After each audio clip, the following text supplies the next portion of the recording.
This is the one about the pizza guy. If you really want to hear about it, here's what happens. It was a long time ago when I was working at a local pizza joint called Pizza Pizza. I remember clock watching, waiting for midnight to strike, so I could get the hell out of there. I didn't have any plans. I just wanted to go home and watch a movie, maybe smoke a joint before going to sleep. I'd been able to fall asleep last night, and I was tired and I was pissy. I remember hoping that the phone wouldn't ring, because that was exactly how it went in food service industry. People called 5 minutes before closing time, expecting to get good service. You got it right. Peter Pizza. What the hell kind of name was that? A better question was, why had I applied there for the job in the first place? I was 25 years old for starters. Most people my age have. I'm paying my way through school to fall back on as an excuse for me. Shit.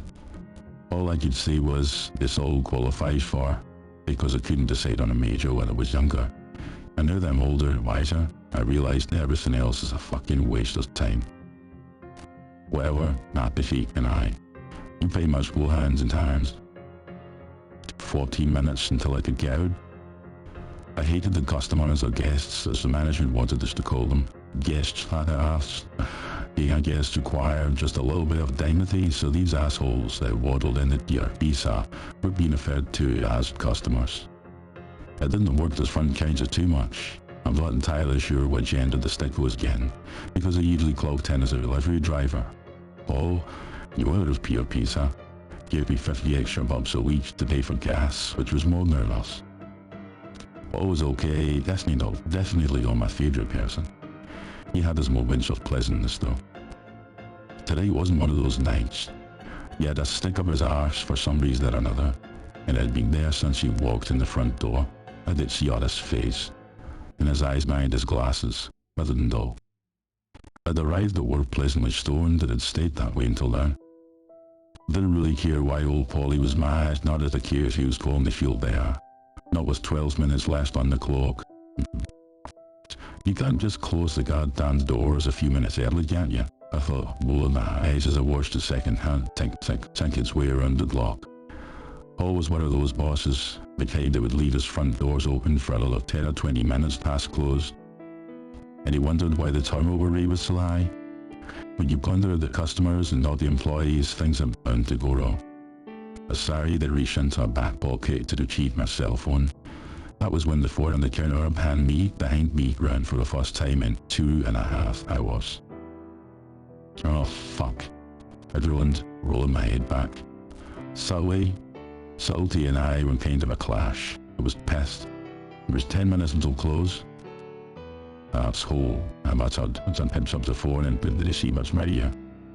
Thanks for calling, Pizza, this is Ben speaking. I said, turning my head slightly to look towards the office where Paul was busy with paperwork. How may I assist you this evening? Hey, I'm real sorry to be calling so late, the guy in the other end said, quickly. I immediately felt a little bad, sounded polite, albeit a little anxious, a little uptight. Can you start delivering? You bet, I said. Okay, kids, I said. Thanks. Would it be possible to pair it up for 6 large cheese pizzas with extra cheese? You bet. Where's the get That's it, thanks. Address, sir? 1388 Alpine Drive, the big place, the guy said. Name? There was a hesitation. The absolute smallest one that probably wouldn't have been noticeable. I was in flow-picking mood. It didn't bother me. Not then. Robert. My name's Robert. About 25 minutes, 30 minutes I told them.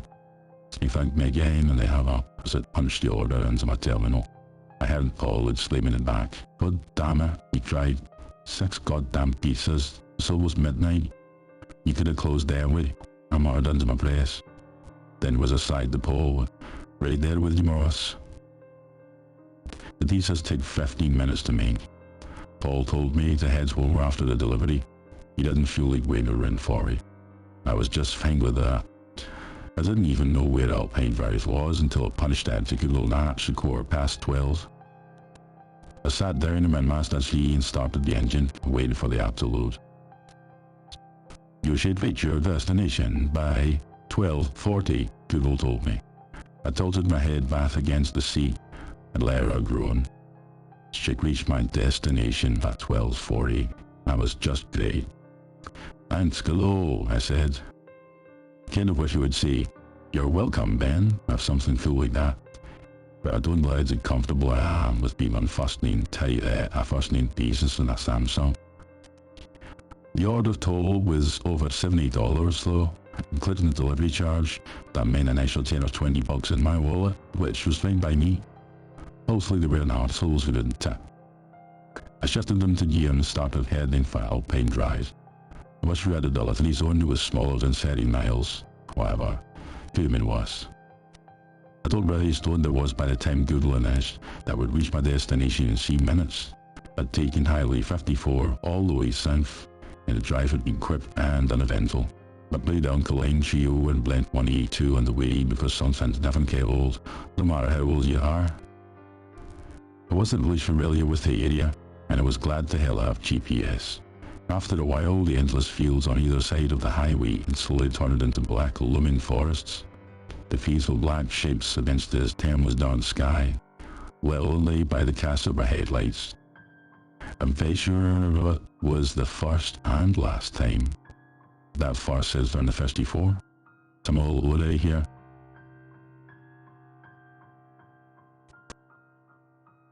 That was true and false at the same time. I'd passed 3 or 4 houses on the way. I saw them because the lights glowed faintly in the dark. I remember thinking it was a 10 or 15 minute gap between seeing each house, making me wonder just how many miles the residents were from each other. It was an eerie thought, the nearest neighbour being 5 or 6 miles away. My ever-wild imagination conjured up an image. I was dead in a bathtub, the shower head running over my naked and bloody corpse. I'd fallen down, hit my head and died because there was nowhere around to report me missing. I shook my head and continued driving until I was directed to take a right on Carpenter's Power Road. Jerry was cracking, mate. Was cracking and can't stay as I'm off to bed for college in the morning. Hope you're alright. I hope you did alright today, man. And I hope the college hasn't been too bad. Is this your first day back? I know that we had this kind of weird coordination thing. I hope it's cracking. And as well as that, that's me got my carriage just about finished now, so I'm very excited about that. I ended up turning into a gravel loop first day today. Oh man. Well, always was in advance. I know that obviously you don't like sitting down much anyway, so yeah, that means like half of it was fucking kids. I'm gonna be losing shells in my new garage soon. So that's pretty much my excitement. I was grafting the last 2 days. I was working today. Today was one of those days everything went wrong. And I'll tell you what went wrong actually, right? So what was the first thing that went wrong? Right, the first thing that went wrong was that we ran out of petrol for the mower and the strimmer. Then after that, the pull cord came off the mower. Then my buddy fell down a hole and re-bust his leg, which was already bust. Then I was using his strimmer and you only put 2 bolts into the ripcord, and it takes 4. And that pulled it clean off, it snapped that. That was happened as well. Then I went to the next job and he had left his hedge trimmers and the job 20 minutes back the way, so I was started that. We didn't really went and got that. It was just one of those ones. It was one of those ones. Welcome in from Tim Town Roll story today. I've been talking too long. It's a piece of that lovely guy. And I was just talking to Jamie here about this. He has Jimmy's first day back at college, so poor soul. Well, you're doing good from me. And I was hoping that your, what do you call it? Biometrics. I was hoping that your biometrics went well today from me. I was thinking about you today when I was walking. Right, anyway, I'll get back to the story. Gary, if you KO as a year around, right, just have a day to college tomorrow. Enjoy yourself, see if you can avoid getting your thumb with a thumb detector, armor. Right, so, okay, I'll start from the start of our paragraph again.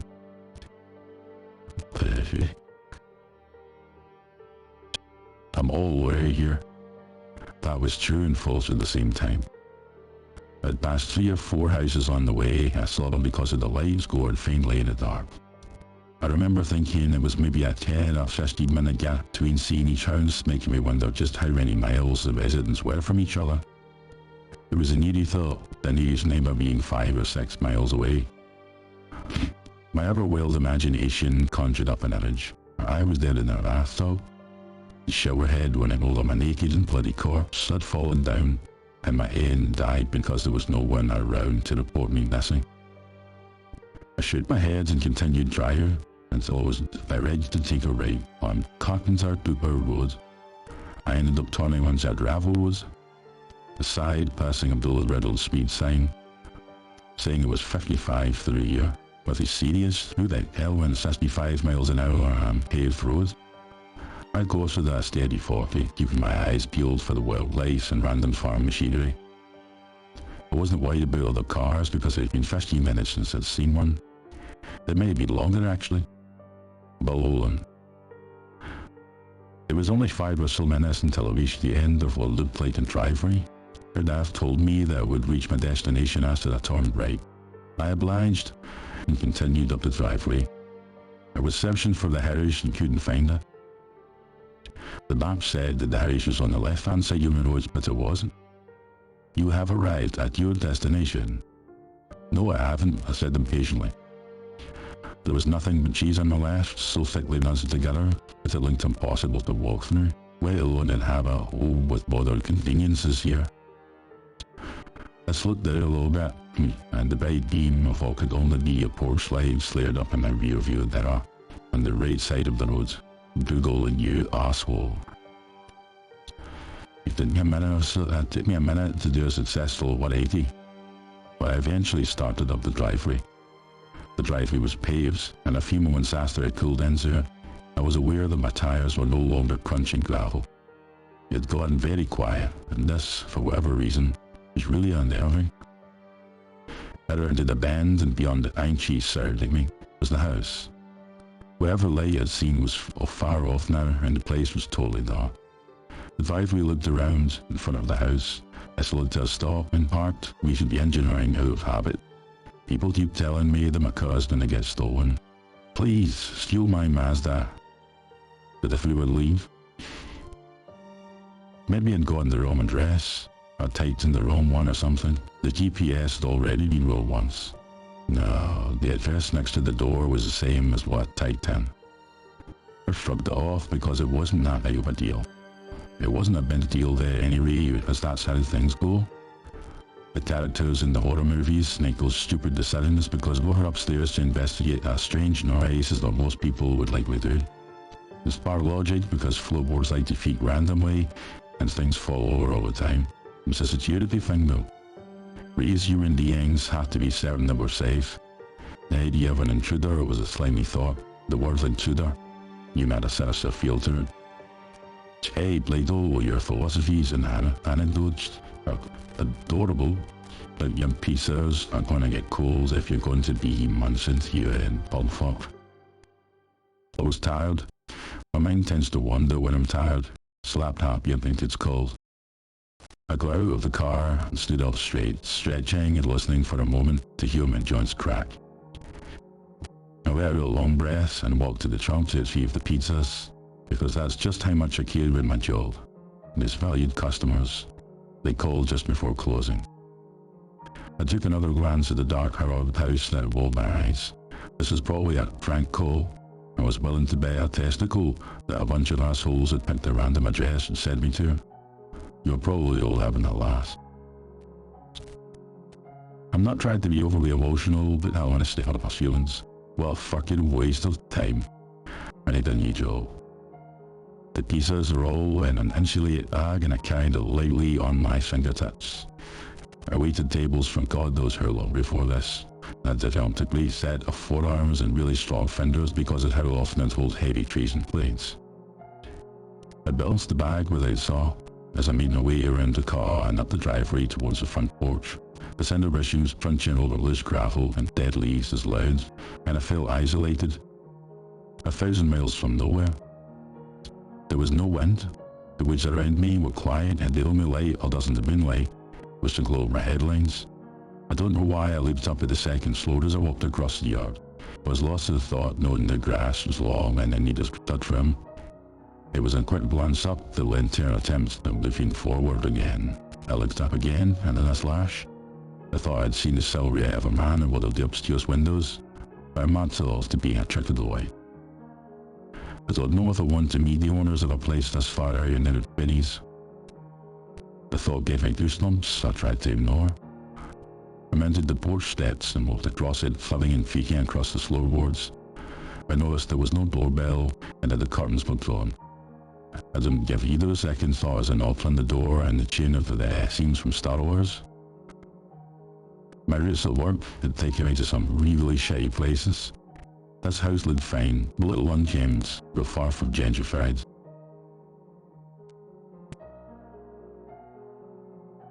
I stepped back from the door a little bit and waited for someone to answer. But 30 seconds went by, then a minute. I knocked again, this time just 3 booming knuckle raps that were loud and clear. Ah, fuck, I muttered, as I realised no one was really over after all. What a fucking waste of time. I turned around to get back in the car and just give the house a fleeting glance as it bounced through the steps. I stopped when I saw one of the curtains on the first floor fall back into place, as if someone had been standing there.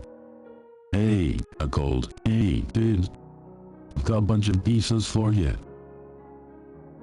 I walked up the steps again. I was miffed, surprised and confused all at once because I was sure the house had been empty. How the hell were all the lights off? That was the big one, the question I really wanted to know. I wondered if it was a surprise party which should go off, if Robert or Stan, whatever his name was, didn't answer his door this time. I was going to drive my ass home and saw each of those damn pizzas out the window on the way. I knocked on the front door again. "Come on, man," I said under my breath, and then said loudly, "Pizza guy." Then quietly, "Some kid waiting for you."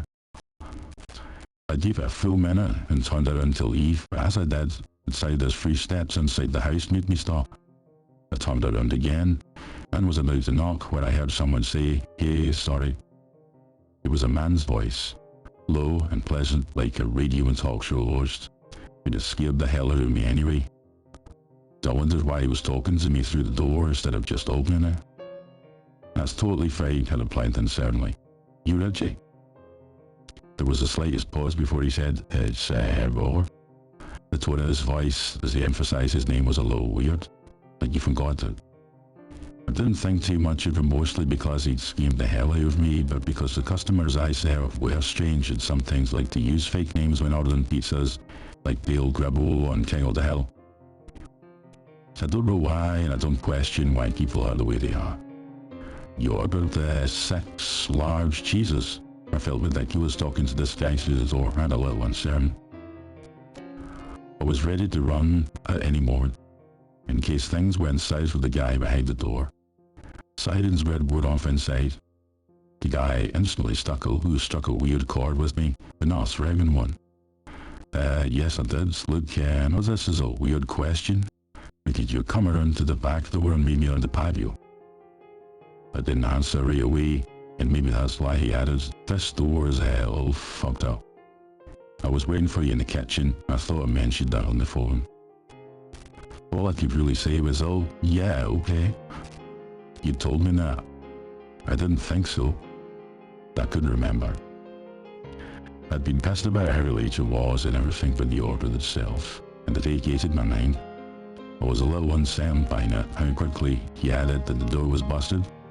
This is usually where most people say, "Hang Kent the fuck out of there," and I probably wouldn't house until I realised that Paul would probably charge me the full fare for those pizzas. I didn't feel fair. I didn't feel like paying for them. So I walked down the steps again and started heading to the backyard. Once again, I had the lynch crunching of gravel beneath my feet as I balanced the pieces on my fingers. The crescent moon above was my only source of light, and it was no surprise I nearly tripped over a rope the size of a softball I was hitting in the dark. I stumbled and almost fell, carefully rating the pieces in my left hand. I heard something crunch behind me. I whirled around and as I did, caught a glimpse of somebody peering at me from around the corner of the house. He must have seen me notice something because he quickly withdrew and disappeared from sight. Started backing up, keeping my eyes on that spot. I had an unsettling thought. That had been someone behind me, walking instead with me to avoid detection, until it first and threw him off. I was still walking backwards, but I was on this edge of walking forwards, getting the hell out of the doors where I realised just how scared I was. I didn't want to go back the way I came, back towards the seen figure. I couldn't help but think that he was waiting around the corner. Rudy grabbed me as I passed by. But heading out the back door seemed like an equally bad idea. I wish I'd never gone out of the car. I hadn't stopped moving and walked straight into the backyard. As I passed through the gate, a set of motion-activated lights mounted across the back door turned on.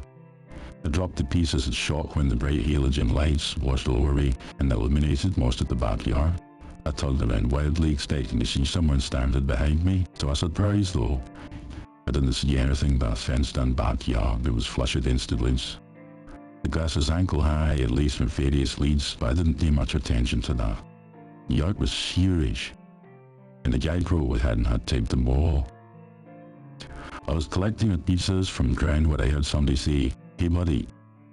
I turned around quickly, and faced a middle-aged man.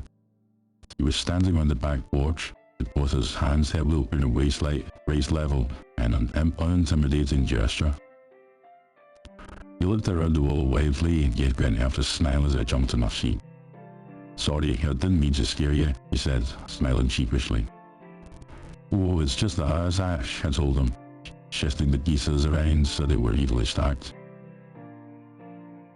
"I'm really sorry if it's super creepy right now," he said, so I told him it made me feel totally embarrassed. I literally just lost power a few minutes ago. I don't know if we both blew a fuse, as a generator blew, or I don't even know. He ran his hands through his hair, shaking his head. Ripped it all off. Some asshole tried to rob my place the other night and fucking busted the front door. He shook his head again and lowered his hands back to his sides. "I'm sorry," he said. "It's been a really shitty night, you know." Yeah, I had it knowing. I felt really stupid. The man in front of me looked normal. He talked clearly and again pleasantly. He was even wearing a light blue shirt, khakis, and some kind of sweater tied around his neck. He looked like a rich hub the way he was dressed, but to be honest, hell, his hair was even combed over douchebag style, and he struck me as a kind of guy who'd never once anywhere near fast food. Usually this meant a lack of courtesy towards people like me, called as such late hours such.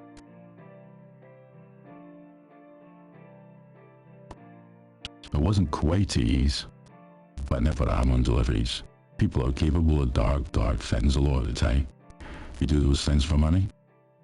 Maybe 60 bucks on me, but people who slash their ribs on much less. They'd be killing off for no reason at all. I know the feeling, I said as I squatted down to pick up the pieces. "I'm sorry, but..." He cut me off with a wave of his hand and gestured his thumb and a motion wave. This light would get me on an episode of Fear Thy Neighbour if I had neighbours. The scares a shit out of me every time a deer walks through the yard. I got the fence, but they don't care. I slowly approached the man, he slowly approached me. It was like we were afraid of each other, or maybe just embarrassed of ourselves. He was actually holding the cash in his hand when I unzipped the bag and handed him the pieces. He handed me 2 bills, both hundreds. "Oh man, I don't have that much change on me." "No," and whole Robert said, shaking his head and taking the pieces. "That's your tab for coming. Way the hell out you so late. I know you guys are allowed to close." "For $100 and something tip," I said. "He's fine, man, really. All I was gonna do was go home and watch TV till I fell asleep." It was the truth, but I tried my best to make it sound like it was something I didn't want to do. The tip threw me way the hell off. I'd been expecting anyone anywhere between $1 and $20. This guy was loaded. "Well, I appreciate it anyway," the guy said. "Thanks, you'd been maintaining eye contact with me the whole time, and I don't say anyway. Well, like the salesman did anything, he simply broke it, instead passing into the woods beyond the backyard. There was a man standing on the other side of the fence, barely visible in the darkness. I don't know why I whispered. Oh, fat. The robber looked at me, concerned, and then back in the woods. Did he talk to you? He went angrily. Son of a bitch has been scaring the shit out of us. The man in the ridge nimbly hopped over the fence and proceeded our way in a slow and steady gait. Robert shouted, "Hey!" in an angry tone. It leapt off the porch. He shoulder checked me as he ran past, towards the fence, and told you to get the hell off my property. I stuffed the money in my pocket and started to follow him for whatever reason. He was walking fast, intent on getting to the man, judging by the pace. He was halfway across the yard when the gunshot rang out. He stopped in his tracks and did a 180, sprinting back towards the house with his hands over his head. Get inside, and he shouted, waving wildly at me. Everything happened fast. I was still wondering who the hell guy in the backyard was when the guns fired. Robert grabbed me by the collar as he ran up the stairs, dragging me up and into the house with him. He slammed the door behind us and fiercely whispered, "Get down," before walking in. He forced my desk in position and we crab-crawled our way across a dark kitchen. He led me to a door and opened it. There was a black rectangle, absolutely dark. I was thinking it was a ledge at basement or something when Robert ushered me over the threshold and onto the top step. I stumbled over my own feet and nearly lost my balance, seizing a hold of the banister to stop from falling down the stairs. I looked back and saw that Robert was now standing off straight. He locked eyes for a brief moment. His face was expressionless as he brought his leg back and kicked me in the abdomen, hard enough to send me flying back into the blackness behind me. I didn't even have time to react, let alone to scream. There was a moment where I sailed weightlessly in midair before it crashed against the angles to win the steps onward back. A head would splinter or an awful slayer of pain. I felt something a back crunch wailing beneath the skin. I bumped down the last 8 or 9 steps in a violent series of somersaults, coming to an abrupt stop as I crashed shoulder first against the stone wall at the bottom of the stairs, landing on my chest. I opened my eyes and took a shuddering breath in. I had landed on a dark floor, and a plume of dust had shot up when I crash landed. It flooded my nostrils and my throat, and I immediately started coughing, which was my entire body. When I stopped coughing, I cautiously wiggled my toes and made sure I wasn't paralyzed from the violent fall. The first thing I saw was a stone-carved table that could have only been an altar. There were dozens of unlit red candles on it, and around it, the table was spotted with blood. I was still trying to process everything that had just happened to me. It'd been less than a minute since I'd walked into the backyard. I understood I'd been checked and ambushed. I was trying to piece together what the table was for and why there was blood on it. I thought I knew, but wouldn't let the thought fully form in my head. I had some footsteps shuffling around upstairs as I slowly got to my feet. I was numb as I stood up straight, wondering why the coughing had talked so badly. I heard joints crack and pop, and damage filled them as I began to look at the dirt room, drawn in and held rats by the altar in the middle. I wouldn't allow myself to think about what that altar was for. I tore my gaze away and looked at the floor for a few moments before I felt the muscles in my jaw give away, before I dropped open to the sight of hundreds and hundreds of footprints on the floor. Almost all of them were very small, children's footprints. Away were sugar and gas, and that was when I saw Robert had made his way down the stairs and was standing in the spot where it landed. "It doesn't hurt," he said, grimacing apologetically as soon as he yelled, the carving knife in his hand. I really wish there was another way, when it wasn't so messy. But what can you do, Ray? I couldn't say anything. I wish I could say I was forming some genius plan, but I was drawing a blank. But I had broken something where I fell, cause breathing hurt pretty bad, and standing up straight was worse. Seeing the knife scared me to a point that it not only began a series of hand-paced moments, I also pissed myself. A seam of hot piss ran down my thighs and puddled around my chocks. I held out both hands, my eyes dark bright black as I desperately searched for an escape route. I was fucked. Robert was maybe 6 feet away and slowly closing in. There was a chance of me running to the right or left and trying to get around him, but I didn't think it was fast enough. I smoked too much for starters, and the fall down the stairs took care of the rest. I didn't want to die. I didn't have much to live for, not really, but that didn't mean my life was worthless. I thought I was a pretty nice guy. I got pissed every so often, but who didn't? I wasn't really a hero at Yale, but I wasn't at the felon end of the spectrum either. I helped people where I could. I didn't bother returning clothes and just bought and decided they weren't for me. I donated them to take well if someone less fortunate could enjoy them. I held the door open for people and said, "May I please have and thank you." Robert stopped 3 or 4 feet away. He smiled at me, and it was genuine because I saw it touch his eyes. A smile never made my blood run that cold. "It doesn't hurt, Ben," he said in a reassuring tone, even blowing as far as to raise his free hand in another non-threatening gesture. "Trust me, this whole thing is beyond your understanding and mine. The magnitude is... You'll never understand it, neither will I. All I can say is that you're denying your life's a beautiful thing, Ben. So just lay still and close those many more eyes of yours." I don't know why I started to get pissed then. The fume was still there already. It was different somehow in a way I can't really describe. I hadn't done a fucking thing. I'd go to work. "Go to hell," I hissed, and spat him as hard as my lungs would allow. Bloody saliva hit his face and ran down his cheeks. It ran over his lips and slowly licked away. For no reason, the altar caught my eye again, mostly the sharp corners. He started walking again, and I shifted left along the wall until I was near the corner. Robert's body tensed and he lashed out with his free hand to grab me. He seized the collar of my shirt and pulled me closer as he brought the knife down, aiming for my chest. I grabbed his arm by the forearm and shoulder charged him at the same time. We stumbled backwards together until Robert's lower back roughly bumped into the corner of the altar. "Sit it far," he screamed, playing his head back. I had the knife clad on the altar, and Robert grabbed the sides of my head, his thumb searching for my eyes and tearing the skin just above my eyebrows. I went back with his momentum and then decided to go forward again, shoving her into the corridor's yard again. Though I have a pain scream, as the stone corridor dug in his tail one this time, he lurched forward, reaching behind him to feel his back. I charged him then. I don't know where the strength came from, but I really didn't want to know. Not a question a good thing. I sure as hell don't anymore. His back collided with the Olsen again, and he let out another pain shout before he unexpectedly stepped forward and brought his knee into my chest.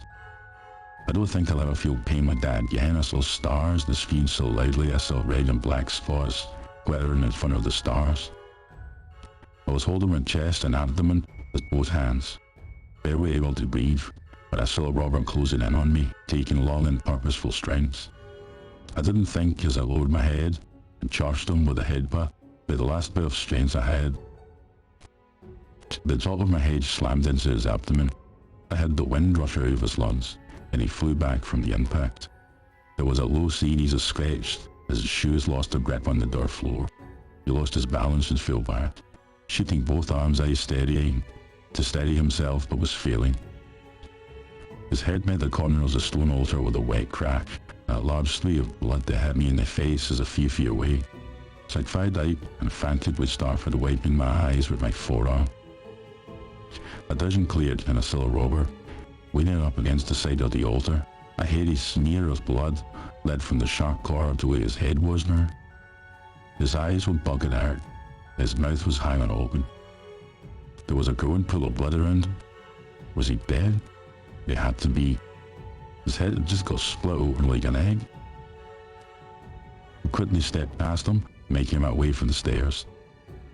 "You gotta fucking die down here," Robert screamed, really in a sing-song voice, unseen from the other side of the altar.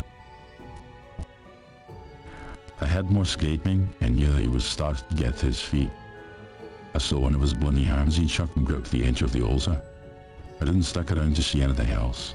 I gripped the railing with both hands and hauled myself up the stairs as best as I could, trying to look in every direction at once. I could hear Robert shuffling around behind me, chuckling and patting wildly. I reached the top of the stairs and went around, at moonlight kitchen, before hauling ass for the back door. The kitchen was empty save for a half bottle of 337 Cabernet on the counter, and 5 empty wine glasses around it. A brief glimpse into the living room told me that nobody lived here. It was journalist and there was spider webs in the corners of the ceiling and told me that nobody had left here for a long time. I heard Robert clump one of the stairs, calling my name. I reached for the knob on the back of the door. Boom. The window and the door shattered into 100 pieces as I blew it tore through them. I whirled around and saw a man standing in the hallway between the kitchen and the living room, holding a hunting rifle in his hands. I was always sure that it was the same man from the backyard.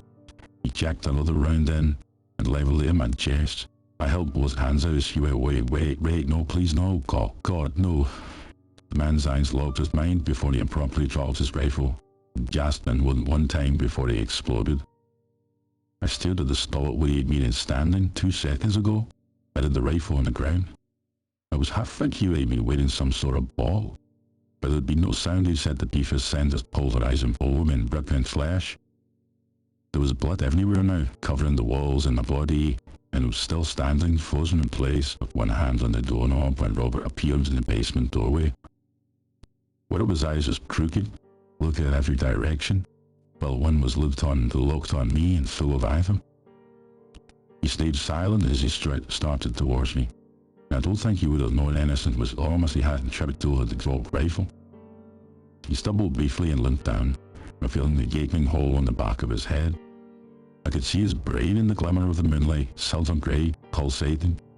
He righted himself and went out at the rifles for a moment. Well, where did he? Robert spluttered and then looked back at me.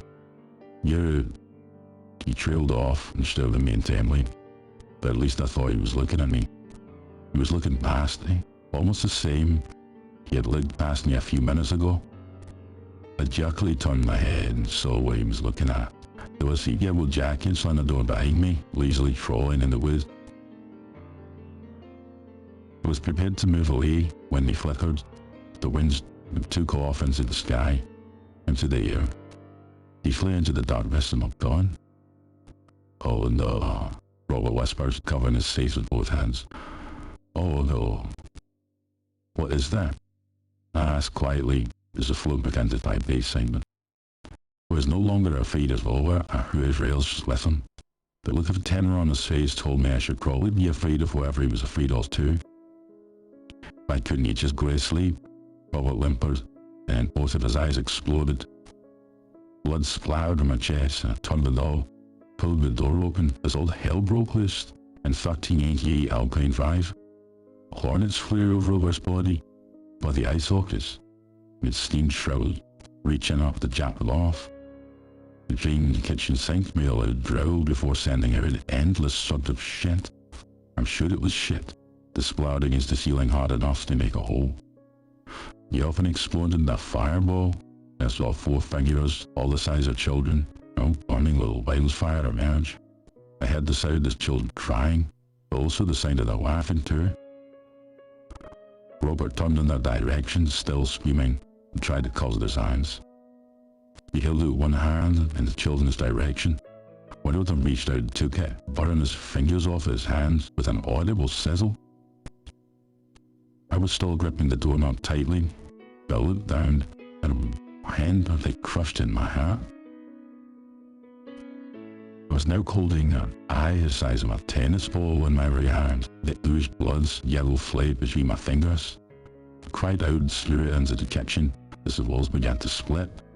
People's shakes wrapped in newspaper, bed sheets emerged from the walls, most of them missing arms or heads. They briefly paused to look at me, or at least turned in my direction. I stared right back. They all moaned in unison before turning around at Sebastian on Robert as well.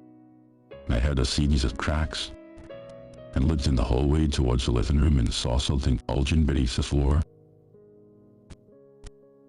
Tearing out as it made its way into the kitchen, sending hundreds of shards of wood into the air. It was growling. It was screaming my name as I approached him. The floorboards swelled, splintered. An unearthly black mass began to emerge. I couldn't take it anymore, and the fume broke. I threw myself into the back porch, closing the door closed behind me with a loud slam. I stumbled into the railing, and Robert's fumes stopped, but the growling continued. Lights out, Bobby. I whispered as I felt my way along the railing and vaulted down the stairs. I could hear wings and moans now, amidst drills and snarls. I ran along the side of the house as fast as I could. There was no pain. My only thought now was basically long fucking survival. The car was 10 yards away when the windows I ran past began to shatter outward like slow bombs all going off inside.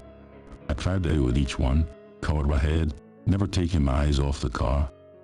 The growling grew louder and louder, overlapped with waits, moans and shrieks of damnation. Ben, stay with me. Ben, it's okay. Don't be afraid, Ben. Your father's with us, Ben. It doesn't hurt, Ben. I slammed into the side of the Honda with a crash. Pain and passed my pockets from my keys. They weren't there. I madly felt myself up there and to find them, tried to keep my eyes on the house. The window panes began to light up, a deep red and low frequency horn seemed ever present in my ears. That was when I realised I'd never killed the engine. Dad's left him in the damn car in the whole time because I thought I'd only be a minute or two. Fucking shit, I cried incoherently, albeit joyously, as I pulled the door open and dove inside, smacking a log button down hard enough to crack the plastic. I didn't bother with a seatbelt or mashed the brake and reached for the gear shift. A man's body landed on the hood of the car, his face cracking the windshield with a spray of blood. He cracked his roots trying to pull himself forwards. The top of his head was gone, and there was no brain in his head, just blackness. He looked up at me and saw his teeth were missing, ripped out of his brilliant gums. "Help, please," he groaned, and something pulled him off the hood with such force that he lost his 4 fingers. I know because I found him later on, just beneath the windshield wipers. Our passenger side windows shattered. I covered my face with my arms, peering through the crack between them to see that the house was burning yellow and white. I could hear screaming and laughing, sight of children crying. A twing roar was coming from somewhere I didn't care. I punched the accelerator and tires flowed, spun wildly against the gravel for a moment, forgetting traction. The car lunged forward, and I followed the helm to keep driving in a straight line. I only glanced back once to make sure it wasn't being followed. It was so, was that the house was gone. There were a few floating embers like fireflies over the spot where the house had been, but they disappeared as soon as I noticed them. I didn't slow down. I don't think I even checked my gears here after that, and if I didn't want to see any more, I'd take it. I drove myself to the hospital and parked in no parking zone just outside of the entrance. Through the plate glass doors I could see people, doctors and nurses and patients and janitors. There was never so happy in my life. I killed the engine and stepped out of the car. All now my legs giving underneath me. I collapsed to the ground painfully, but I couldn't make a sound. I didn't have enough strength anymore. I opened my mouth to call for help, and nothing was happening. I was at a hospital, mind you, and I knew that somebody would eventually come out to help me. Key word there was eventually. It could have been minutes or hours, I don't know how much, because my body was going to, how much more my body was going to take, how much more blood did you lose. All these thoughts raced through my mind as I lay on the ground, trying to scream, trying to get back up.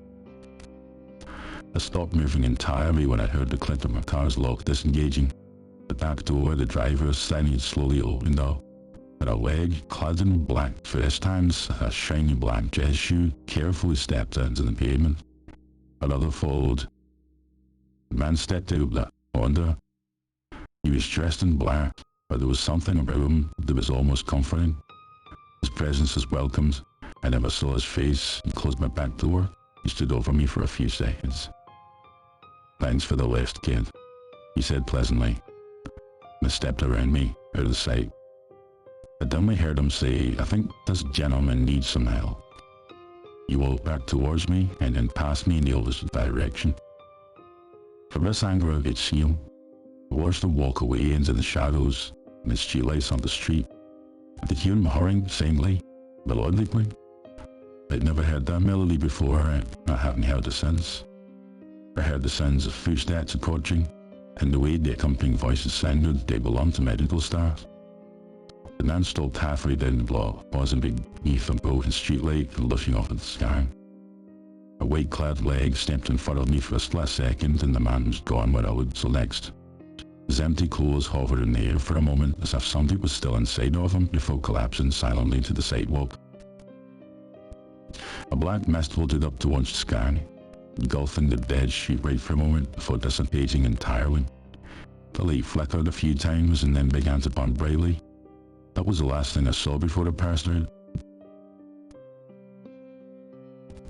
5 broken ribs, a punctured lung, a cerebral, cardiac invasion, and a fractured skull. Somehow it survived. People have made out of situations with much worse though. I've since quit Peter Pizza.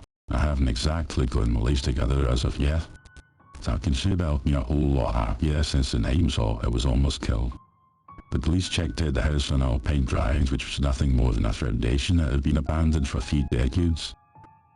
One of the canine dogs started pawing at the door and covered part of a child's skull. An excavation of the site uncovered 4 children had been missing for years, in addition to 9 other missing people. They'd all disappeared under extremely bizarre circumstances. Some had been beaten to death, others starved, a little unknown.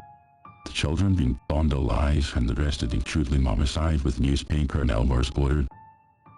I've had a lot of phone calls from family members of the deceased thanking me for signing the giving them closure.